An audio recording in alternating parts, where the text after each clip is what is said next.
ஓம் சாந்தி. October 29, 2025 காலை முரளி பாப்தாதா மதுபன். இனிமையான குழந்தைகளே, நீங்கள் அனைவரையும் தேவதைகளின் உலகவாசிகளாக ஆக்க வேண்டும். நீங்கள் அனைவருக்கும் நன்மை அளிப்பவர்கள். ஏழைகளை செல்வந்தர்கள் ஆக்குவதே உங்கள் கடமையாகும். கேள்வி: தந்தையின் எந்த பெயர்கள் சாதாரணமாக இருப்பினும் அப்பெயர்களின் மூலம் அவர் செய்யும் பணிகள் மிகவும் மகத்துவமாக உள்ளன. பதில்: பாபா பூந்தோட்டத்தின் அதிபதி என்றும் படகோட்டி என்றும் அழைக்கப்படுகின்றார். இந்த பெயர்கள் மிகவும் சாதாரணமானவை ஆகும். இருப்பினும் மூழ்கிக் கொண்டிருப்பவர்களை கரையேற்றுதல் மிகவும் மகத்துவமான பணியாகும். கரையேற்றப்பட வேண்டிய ஒருவர் சுழியோட்டிகளின் கரங்களை பற்றிக் கொள்வதை போன்று நீங்களும் தந்தையின் கரங்களை பற்றிக் கொள்வதன் மூலம் சொர்க்கவாசிகள் ஆகின்றீர்கள். நீங்கள் மாஸ்டர் படகோட்டிகள் ஆகியீர்கள். அனைவரும் தங்கள் படகுகளை கரையேற்ற அவர்களுக்கு நீங்கள் வழிகாட்டுகின்றீர்கள். ஓம் சாந்தி. குழந்தைகளாகி நீங்கள் நினைவு செய்தவாறே அமர்ந்திருப்பீர்கள். உங்களுக்கு சரீரங்கள் இருந்த பொழுதிலும் உங்களை ஆத்மாக்கள் என்றே நீங்கள் கருத வேண்டும். நீங்கள் சரீரங்கள் இல்லாது இங்கு அமர்ந்திருக்கின்றீர்கள் என்றில்லை. தந்தை கூறுகின்றார், சரீர உணர்வை கைவிட்டு ஆத்ம உணர்வு ஸ்திதியில் இங்கே அமருங்கள். ஆத்ம உணர்வு தூய்மையானது, ஆனால் சரீர உணர்வு தூய்மையற்றதாகும். நாங்கள் ஆத்ம உணர்வுடையவர்கள் ஆகுவதால் தூய்மையானவர்களாகவும் சுத்தமானவர்களாகவும் ஆகின்றோம் என்பதை நீங்கள் அறிவீர்கள். ஷரீர உணர்வுடையவர்கள் ஆகுவதால் நாங்கள் தூய்மையற்றவர்களாகவும் சுத்தமற்றவர்களாகவும் ஆகினோம். மக்கள் கூவி அழைக்கின்றார்கள், ஓ தூய்மையாக்குபவரே வாருங்கள். இது தூய உலகமாக இருந்தது, ஆனால் அது இப்பொழுது தூய்மையற்றதாகியுள்ளது. எனவே நிச்சயமாக மீண்டும் ஒரு முறை தூய உலகம் உருவாகும். உலக சக்கரம் தொடர்ந்தும் சுழலும். இந்த உலக சக்கரத்தை அறிந்தவர்கள் சுயதர்ஷ்ண சக்கரதாரிகள் என அழைக்கப்படுகிறார்கள். நீங்கள் ஒவ்வொருவரும் சுயதர்ஷ்ண சக்கரதாரிகள் ஆகுவீர்கள். ஆத்மாவான சுயம் உலக சக்கரத்தின் ஞானத்தை பெற்றுள்ளார். ஞானத்தை கொடுத்தவர் யார்? அவரும் நிச்சயமாக சுயதர்ஷ்ண சக்கரத்தை சுழற்றுபவராகவே இருக்க வேண்டும். தந்தையால் மாத்திரமே உங்களுக்கு கற்பிக்க முடியும். எந்த மனிதர்களாலும் உங்களுக்கு கற்பிக்க முடியாது. பரம்பிதா பரமாத்மாவே குழந்தைகளாகிய உங்களுக்கு கற்பிக்கின்றார். அவர் கூறுகின்றார், குழந்தைகளே, ஆத்ம உணர்வுடையவர்கள் ஆகுங்கள். சத்யுகத்தில் ஞானத்திற்கான அவசியம் இல்லை, அல்லது எந்த கற்பித்தல்களை கொடுக்க வேண்டிய அவசியம் இல்லை, அல்லது அங்கு பக்தியும் இருக்க முடியாது. நீங்கள் இந்த ஞானத்தின் மூலமாக உங்கள் ஆஸ்தியை பெற்றுக் கொள்கிறீர்கள். தந்தை உங்களுக்கு ஸ்ரீமத்தை கொடுக்கின்றார். நீங்கள் இவ்வாறாகவே மேன்மையானவர்கள் ஆகின்றீர்கள். நீங்கள் இடுகாட்டில் கபரிஸ்தானில் இருந்தீர்கள் என்பதையும், தந்தை இப்போது உங்களை மேன்மையான தேவதை உலகவாசிகள் ஆக்குகின்றார் என்பதையும் நீங்கள் அறிவீர்கள். இப்பழைய உலகம் ஒரு இடுகாடாக மாற உள்ளது. மரண பூமியே இடுகாடு, கபரிஸ்தான் எனப்படுகிறது. புதிய உலகம் தேவதைகளின் பூமி, பரிஸ்தான் என அழைக்கப்படுகிறது. தந்தை நாடகத்தின் ரகசியங்களை விளங்கப்படுத்துகின்றார். இந்த முழு உலகமும் வைகோற் போர் என அழைக்கப்படுகிறது. ராவண ராஜ்யம் இப்பொழுது முழு உலகிலும் விரிவடைந்துள்ளது என பாபா விளங்கப்படுத்தியுள்ளார். மக்கள் தசேராவை, ராவணனின் கொடும்பாவியை எரித்தல் கொண்டாடி அதிக அளவு சந்தோஷப்படுகிறார்கள். தந்தை கூறுகின்றார், குழந்தைகளாகிய உங்கள் அனைவரையும் துன்பத்திலிருந்து விடுதலை செய்வதற்காக நானும் ராவணனின் பழைய உலகிற்கு வரவேண்டி உள்ளது. இதனை குறித்து கூறப்பட்ட கதை ஒன்றும் உள்ளது. ஒருவரிடம் முதலில் என்ன வேண்டும் என்று கேட்கப்பட்டது, சந்தோஷமா அல்லது துன்பமா? அவர் தனக்கு முதலில் சந்தோஷமே வேண்டும் என பதிலளித்தார்.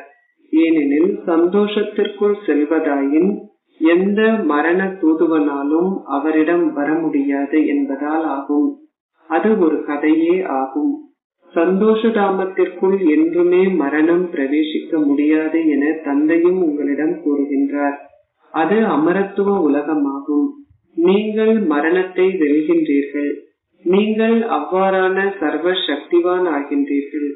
அங்கே நீங்கள் இன்னார் மரணித்து விட்டார் என என்றுமே கூறுவதில்லை. அங்கே மரணம் என்ற குறிப்பே இல்லை. அவர்கள் அங்கே தங்கள் ஆடையை மாற்றி மற்றொன்றை அணிந்து கொள்கிறார்கள். பாம்பு தனது தோலை நீக்குவது போல் நீங்களும் உங்கள் பழைய தோலை நீக்கி விடுகின்றீர்கள். அதாவது நீங்கள் புதியதோர் சரீரத்தினுள் பிரவேசிக்கின்றீர்கள். அங்கே பஞ்ச தத்துவங்களும் சதோ பிரதானமாக உள்ளன. அனைத்தும் சதோ பிரதானம் ஆகின்றன. பழங்கள் உட்பட அனைத்துமே அதி சிறந்தவையாக இருக்கின்றன. சத்யுகம் சொர்க்கம் என அழைக்கப்படுகிறது.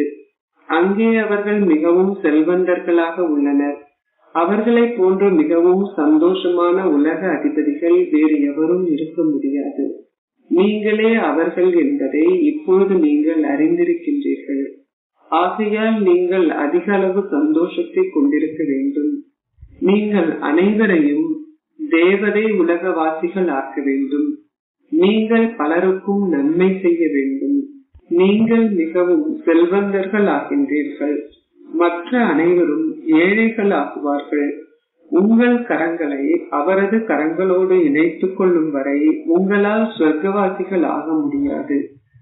அனைவருமே தந்தையின் கரங்களை பற்றி கொள்வார்கள் என்றில்லை. நீங்கள் மாத்திரமே தந்தையின் கரங்களை பற்றி கொள்கிறீர்கள். பின்னர் மற்றவர்கள் உங்கள் கரங்களை பற்றுகின்றனர். படகோட்டிகள் ஒருவர் பின் ஒருவரை கரையேற்றுவதை போன்று பின்னர் அவர்கள் மற்றொரு கரங்களை பற்றுகிறார்கள். நீங்களும் மாஸ்டர் படகோட்டி ஆவீர்கள். உங்களில் பலர் படகோட்டிகள் ஆகின்றீர்கள். இதுவே உங்கள் வியாபாரம் ஆகும். நாங்கள் அனைவருக்கும் அவர்களின் படகுகளை கரையேற்ற வழிகாட்டுகின்றோம். படகோட்டியின் குழந்தைகளும் படகோட்டிகள் ஆகின்றார்கள். படகோட்டி, பூந்தோட்டக்காரர் என்ற அவரது பெயர்கள் மிகவும் சாதாரணமானவை. இப்பொழுது உங்களால் இதனை நடைமுறையில் காண முடியும். நீங்கள் இப்பொழுது தேவதைகளின் உலகை ஸ்தாபிக்கின்றீர்கள். உங்கள் ஞாபகார்த்தங்கள் உங்கள் முன்னிலையில் உள்ளன. நீங்கள் தரையில் அமர்ந்து ராஜயோக தபஸ்யா செய்வதும் உங்களுக்கு மேலே ராஜ்யம் இருப்பதும் சித்தரிக்கப்பட்டுள்ளன. தில்வாலா என்ற பெயர் மிகவும் சிறந்ததாகும். தந்தை அனைவரது இதயங்களையும் வெல்கின்றார். அவர் அனைவருக்கும் சத்கதி அருள்கின்றார். உங்கள் இதயங்களை வெல்பவர் யார்? இதனை எவருமே அறியாதுள்ளார்கள். சிவபாபா பிரம்மாவினதும் தந்தையாவார். எல்லையற்ற தந்தையே அனைவரது இதயத்தையும் வெல்கின்றார். அவர் தத்துவங்கள் போன்றவற்றுக்கும் நன்மை அளிக்கின்றார். இதுவும் குழந்தைகளாகிய உங்களுக்கு விளங்கப்படுத்தப்பட்டுள்ளது. மற்ற சமயங்களின் சமய நூல்கள் அனைத்தும் நிரந்தரமாக உள்ளன. நீங்கள் இந்த ஞானத்தை சங்கமத்தில் பெறுகின்றீர்கள். அதன் பின்னர் விநாசம் இடம்பெற்று எந்த சமய நூலும் எஞ்சுவதில்லை. சமய நூல்கள் அனைத்தும் பக்தி மார்க்கத்தின் அடையாளங்களாகும். இது ஞானமாகும். உங்களால் வித்தியாசத்தை இனம் காண முடியும் அல்லவா? அதிக அளவு பக்தி உள்ளது. அவர்கள் இறைவிகள் போன்றோரை வழிபடும் பொழுது அதிக அளவு செலவழிக்கின்றார்கள். தந்தை கூறுகின்றார், அதனை செய்வதனால் அவர்கள் தற்காலிகமான சந்தோஷத்தை பெறுகிறார்கள். அவர்கள் கொண்டிருக்கும் பக்தி உணர்வுகள் நிறைவேற்றப்படுகின்றன. இறைவிகளை அலங்கரித்து வழிபடும் பொழுது அவர்கள் காட்சிகளை கண்டு அதனால் சந்தோஷம் அடைகிறார்கள். எவ்வாறாயினும் அதில் எந்த பயனும் இல்லை. மீராவின் பெயர் நினைவு கூறப்பட்டுள்ளது. பக்தர்களின் மாலையும் உள்ளது. பெண்களில் மீராவும் ஆண்களில் நாரதரும் அதி மேன்மையான பக்தர்கள் என நினைவு கூறப்பட்டுள்ளனர். குழந்தைகளாகி நீங்களும் வரிசை கிரமமாகவே உள்ளீர்கள். மாலையில் பல மணிகள் உள்ளன. உச்சியில் மலரான பாபா குஞ்சமாகவும் அதன் பின்னர் இரட்டை மணிகளும் உள்ளன. அனைவரும் மலரை வணங்குகிறார்கள். ஒவ்வொரு மணியையும் அனைவரும் வணங்குகிறார்கள். அவர்கள் ருத்ர யாகத்தை உருவாக்கும் பொழுது சிவனையே அதிக அளவு வழிபடுகிறார்கள். அவர்கள் சாலிகிராம்களை அந்த அளவிற்கு வழிபடுவதில்லை. அவர்களின் முழு கவனமும் சிவனிலேயே உள்ளது. ஏனெனில் நீங்கள் இப்பொழுது தூய்மை ஆகுவதை போன்று சிவ பாபாவின் மூலமே சாலிகிராம்கள் திறமைசாலிகள் ஆகின்றார்கள். தூய்மையாக்குகின்ற தந்தையின் குழந்தைகளாகிய நீங்கள் மாஸ்டர் தூய்மையாக்குபவர்கள் ஆவீர்கள். நீங்கள் பிறருக்கு பாதையை காட்டாது விட்டால் நீங்கள் சில சத பெருமதியான அந்தஸ்தையே பெறுவீர்கள். இருப்பினும் குறைந்தபட்சம் நீங்கள் தந்தையை சந்தித்திருக்கின்றீர்கள். அது சிறிய விஷயம் அல்ல. அந்த ஒரே ஒருவரே அனைவரதும் தந்தை ஆவார். கிருஷ்ணரை குறித்து இவ்வாறு நீங்கள் கூறுவதில்லை. கிருஷ்ணர் யாருக்கு லௌகீக தந்தை ஆகின்றார்? கிருஷ்ணர் தந்தை என அழைக்கப்படுவதில்லை. ஒரு குழந்தையை நீங்கள் தந்தை என அழைக்க முடியாது.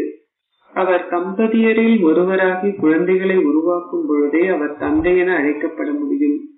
பின்னர் அவர்கள் அவரை தந்தை என அழைப்பார்கள். அவரை வேறு எவரும் தந்தை என அழைக்க முடியாது.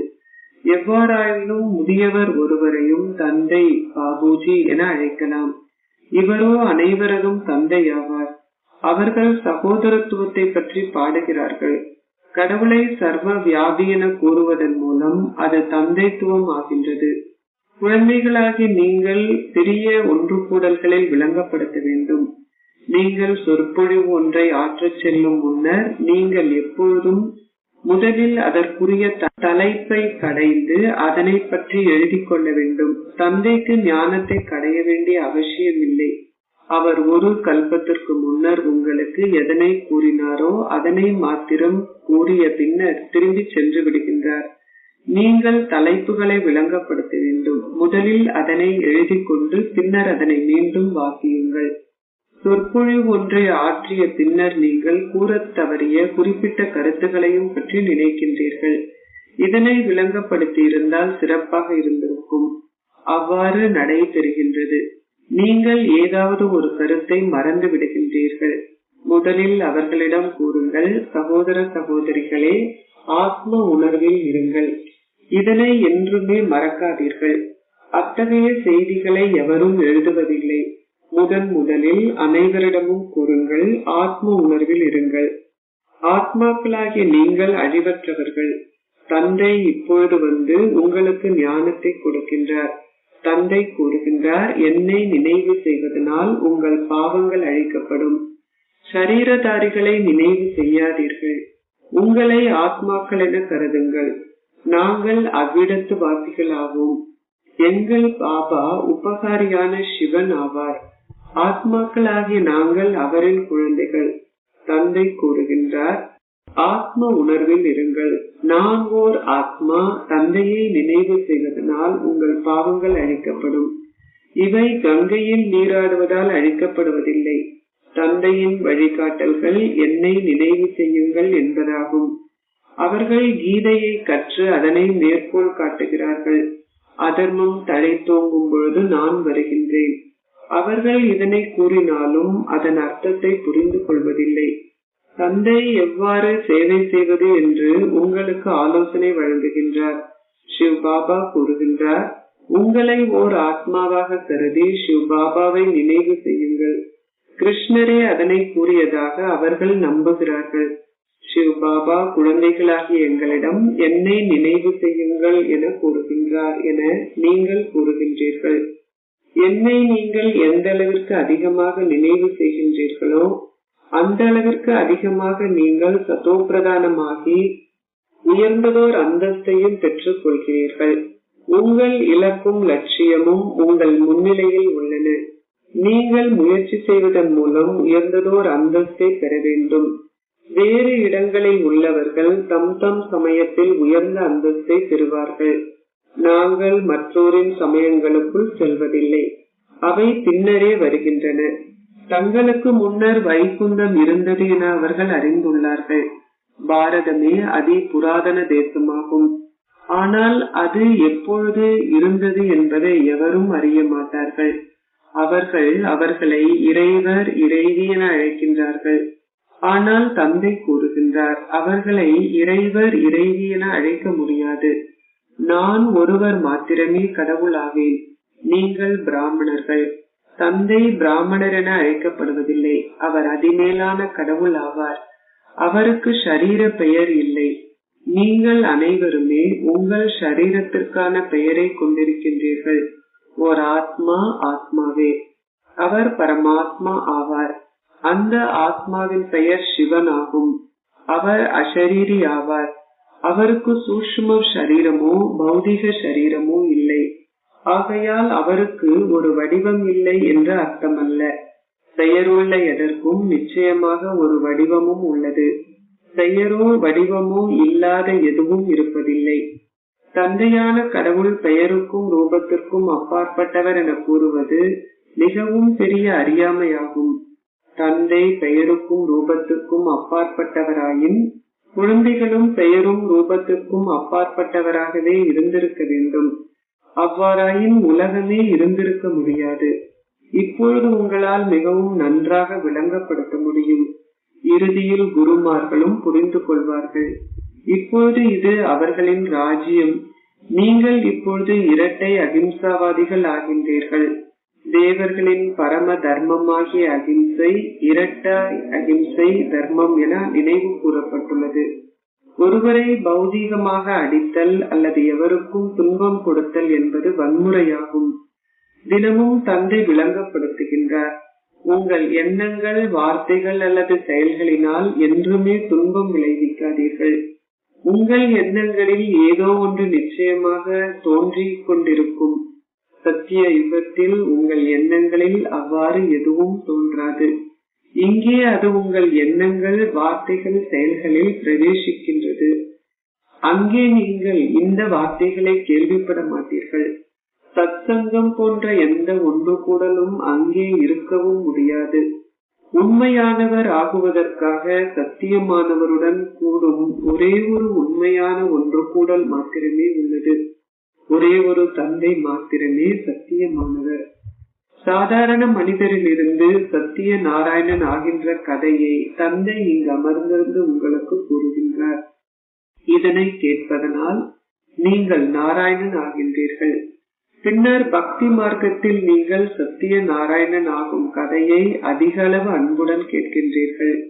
உங்கள் ஞாபகார்த்தமான தில்வாலா ஆலயம் எவ்வளவு சிறப்பானது என பாருங்கள். தந்தை நிச்சயமாக சங்கம யுகத்தில் அனைவரின் இதயத்தையும் வென்றிருக்க வேண்டும்.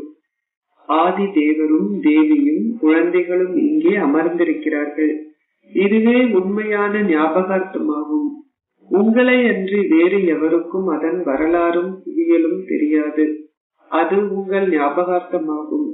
இதுவும் ஓர் அற்புதமாகும். நீங்கள் லட்சுமி நாராயணன் ஆலயத்திற்கு செல்லும் பொழுது நீங்கள் அவர்களை போன்றவர்கள் ஆகின்றீர்கள் என அவர்களிடம் கூறுங்கள். கிறிஸ்துவும் இங்கே உள்ளார். கிறிஸ்து இப்பொழுது தனது யாசிக்கும் வடிவில் எங்கோ இருப்பதாக பலரும் கூறுகிறார்கள். தமோ பிரதான் என்றால் அவர் யாசிப்பவர் என்று அர்த்தமாகும் இல்லையா? அவர் நிச்சயமாக மறுபிறப்பெடுப்பார். இளவரசர் ஸ்ரீகிருஷ்ணரும் இப்பொழுது யாசிப்பவராகவே உள்ளார். அவலட்சணமானவரும் அழகானவரும். பாரதம் எவ்வாறாக இருந்தது என்பதும் அது இப்பொழுது என்னவாகி உள்ளது என்பதும் உங்களுக்கு தெரியும். தந்தையே ஏழைகளின் பிரபு ஆவார். மக்கள் கடவுளின் பெயரில் ஏழைகளுக்கு தானம் செய்வதுடன் புண்ணியமும் செய்கிறார்கள். பலரிடம் போதிய தானியம் கூட இல்லாதுள்ளது. நீங்கள் முன்னேறி செல்லும் பொழுது செல்வந்தர்களும் போதிய தானியத்தை பெறாதிருப்பதை பார்ப்பீர்கள். ஒவ்வொரு நகரத்தினுள்ளும் கொள்ளையரினால் கொள்ளையடிக்கப்பட்ட செல்வந்தர்கள் இருக்கிறார்கள். அந்தஸ்தில் வேறுபாடு உள்ளது இல்லையா? தந்தை கூறுகின்றார், நீங்கள் முதல் இலக்கத்தினர் ஆகுவதற்குரிய முயற்சியை செய்யுங்கள். உங்களை எச்சரிக்கை செய்ய வேண்டியது ஆசிரியரின் கடமையாகும். நீங்கள் திறமை சித்தி எய்த வேண்டும். இது எல்லையற்ற பாடசாலையாகும். இந்த ராஜயோகம் ராஜ்யம் ஒன்றை ஸ்தாபிப்பதற்கானதாகும். பழைய உலகின் விநாசம் மீண்டும் இடம்பெற உள்ளது. இல்லாது விட்டால் நீங்கள் எங்கே ஆட்சி செய்வீர்கள்? இவ்வுலகம் தூய்மையற்றதாகும்.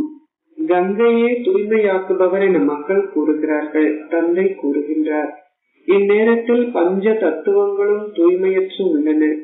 குப்பை கூலங்கள் அனைத்தும் கடலுக்கே செல்கின்றன. மீனும் அதிலேயே வாழ்கிறது. இது நீரால் ஆன உலகம் போன்றுள்ளது. பல உயிரினங்கள் நீரில் வாழ்கின்றன. பெரிய சமுத்திரங்களில் இருந்து மக்கள் அதிக அளவு உணவை பெறுகின்றனர். எனவே அதுவும் ஒரு நரகம் போன்றதே அல்லவா? ஒரு நரகத்தை எவ்வாறு தூய்மையாக்குபவர் என்று அழைக்க முடியும்? தந்தை விளங்கப்படுத்துகின்றார். இனிமையிலும் இனிமையான குழந்தைகளே, ஒரே ஒரு தந்தை மாத்திரமே தூய்மையாக்குபவர். ஆத்மாக்களாகிய நீங்களும் உங்கள் சரீரங்களும் தூய்மையற்றதாகி உள்ளன. இப்போது என்னை நினைவு செய்தால் நீங்கள் தூய்மையாகுவீர்கள். நீங்கள் அழகான உலக அதிபதிகள் ஆகின்றீர்கள். அங்கே வேறு எந்த காண்டமும் இருக்க முடியாது. பாரதமே சகல துறை பாகங்களையும் கொண்டிருக்கிறது. நீங்கள் அனைவரும் சகல கலா வல்லுநர்கள். ஒரு நாடகத்திலும் நடிகர்கள் அனைவரும் வரிசை கிரமமாகவே பிரவேசிக்கின்றார்கள். இங்கும் அவ்வாறே. பாபா கூறுகின்றார், கடவுள் உங்களுக்கு கற்பிக்கின்றார் என்பதை புரிந்து கொள்ளுங்கள். நாங்கள் தந்தையாகிய கடவுளான தூய்மையாக்குபவரின் மாணவர்கள். அனைத்தும் இதில் உள்ளடக்கப்படுகிறது. இதில் தூய்மையாக்குபவரும் உள்ளாக்கப்பட்டுள்ளார். அவரே குருவும் ஆசிரியரும் ஆவார். அவர் தந்தையும் ஆவார். அஷரீரியானவரும் ஆவார். இது அஷரீரியான இறை தந்தையின் உலக பல்கலைக்கழகமாகும். இது அத்தகைய சிறந்த பெயராகும். மக்கள் கடவுளை அதிக அளவு புகழ்கின்றார்கள். அவர்கள் ஒரு புள்ளியை பற்றி அறியும் பொழுது வியப்படைகிறார்கள். அவர்கள் கடவுளை அதிக அளவு புகழ்ந்த போதிலும் அவர் எவ்வாறானவர்? ஒரு புள்ளி ஆவார். அவருக்குள் மிகவும் மகத்துவமான பாகம் பதியப்பட்டுள்ளது. இப்பொழுது தந்தை கூறுகின்றார், ஒரு சரீரத்திலிருந்து வீட்டில் உங்கள் குடும்பத்துடன் வாழும் பொழுதும் சதா என்னை மாத்திரம் நினைவு செய்யுங்கள். பக்தி மார்க்கத்தில் தீவிர பக்தி செய்பவர்கள் சதோபிரதான் தீவிர பக்தர்கள் என அழைக்கப்படுகிறார்கள். அவர்களின் பக்தி மிகவும் தீவிரமானதாகும். இப்பொழுது நீங்கள் தீவிர வேகத்தில் நினைவை கொண்டிருப்பது அவசியம். தீவிரமான நினைவை கொண்டிருப்பவர்களின் பெயர்கள் மாத்திரமே போற்றப்படும். அவர்கள் வெற்றி மாலையில் மணிகள் ஆகுவார்கள். அச்சா, இனிமையிலும் இனிமையான அன்பிற்குரிய, எப்பொழுதோ காணாமல் சென்று இப்பொழுது கண்டெடுக்கப்பட்டிருக்கும் குழந்தைகளுக்கு உங்கள் தந்தை தாயாக இருக்கும் பாப் தாதாவின் அன்பும் நினைவுகளும் காலை வந்தனங்களும். ஆன்மீக தந்தை ஆன்மீக குழந்தைகளுக்கு நமஸ்தே கூறுகின்றார். ஆன்மீக குழந்தைகள் ஆன்மீக தந்தைக்கு நமஸ்தே கூறுகின்றோம். தாரணைக்குரிய சாரம் 1. சாதாரண மனிதரில் இருந்து நாராயணன் ஆக வேண்டுமாயின் தினமும் உண்மையான தந்தையை கேளுங்கள். சத்திய சகவாசத்தை வைத்திருங்கள். உங்கள் எண்ணங்கள், வார்த்தைகள், செயல்களினால் ஒருபொழுதும் எவருக்கும் துன்பம் விளைவிக்காதீர்கள். 2. வெற்றி மாலையில் ஒரு மணியாகி திறமை சித்தி எய்துவதற்கு உங்கள் நினைவின் வேகத்தை அதிகரியுங்கள். மாஸ்டர் தூய்மையாக்குபவராகி அனைவரையும் தூய்மையாக்குவதற்கு அவர்களுக்கு சேவை செய்யுங்கள். ஆசீர்வாதம். நினைவு என்ற இறை மணியில் அமர்ந்திருக்கின்ற சங்கம யுகத்தின் அத்தகையதோர் மேன்மையான பாக்கியத்தை கொண்டிருக்கின்ற ஓர் ஆத்மா ஆகுவீர்களாக. சத்யுக சொர்க்கத்தை விட சங்கம யுகம் மேன்மையானதாகும். ஏனெனில் பிராமணர்களின் உலகில் எந்த குறையுமே இல்லை என்பதே தற்காலத்தின் ஞாபகார்த்தமாகும். ஒரே ஒரு தந்தையை இனம் கண்டதால் நீங்கள் அனைத்தையுமே கண்டு கொண்டீர்கள். இப்பொழுது குழந்தைகளாகிய நீங்கள் சில நேரங்களில் அதீந்திரிய சுக ஊஞ்சலிலும், சில நேரங்களில் சந்தோஷ ஊஞ்சலிலும், சில நேரங்களில் அமைதி ஊஞ்சலிலும், சில நேரங்களில் ஞான ஊஞ்சலிலும், சில நேரங்களில் பேரானந்த ஊஞ்சலிலும், சில நேரங்களில் இறை மடி என்ற ஊஞ்சலிலும் ஆடுகின்றீர்கள். நினைவில் மூழ்கி இருக்கின்ற ஸ்திதியே இறை மடியாகும். இந்த மடி பல பிறவிகளின் அனைத்து துன்பத்தையும் வேதனையையும் ஒரு வினாடியில் மறக்க செய்ய உதவுகிறது.